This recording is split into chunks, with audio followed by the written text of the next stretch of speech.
Okey, alhamdulillah guys, hari ni kita di booth DJI yang mana last month DJI ada keluarkan satu produk baru iaitu DJI Avatar 360.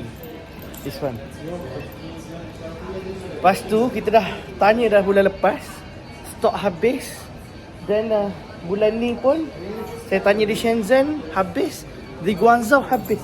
Tadi saya datang juga ke tempat ni yang di mall ni, minta dengan dia, merayu juga suruh cari. Dan dia puas cari sampai kan dia kena pergi cari dekat Beijing Lu tu. 40 minit dia orang hantar delivery. Nasib ada satu, the last one. Ada satu dan alhamdulillah kita grab satu. Dia sampai ambil dekat jauh ni. Kita grab satu. Ni dah test dah tadi. So kita dah test DJI 360 Avatar back dia. So kita ada main baru. Kita ada main baru guys. Nantikan main kita agar konten-konten kita lepas ni lebih menarik, lebih tertarik dan lebih gempak.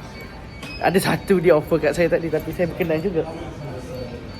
Osmo Action Seat. Osmo Action Seat. Dia ada satu bateri. Dia ada 3 bateri. Boleh tahan sehari. Boleh tahan sehari. Boleh tahan nak rakam. Saya rasa yang tu pun menarik. Next kita ada rezeki, kita grab yang tu pula untuk barang-barang kerana faham production kita. Ayo guys. Avatar and Neo. Yes. Nanti kita beli ni pula. Power bank ngecah. Power bank untuk ngecah drone.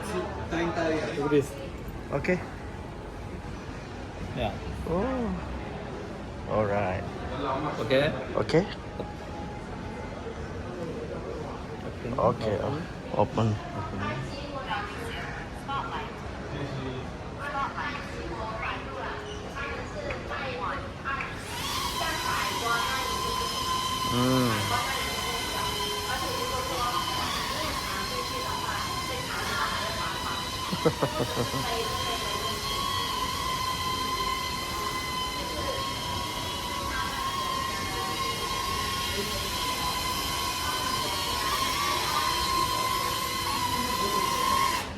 Oh. Yeah.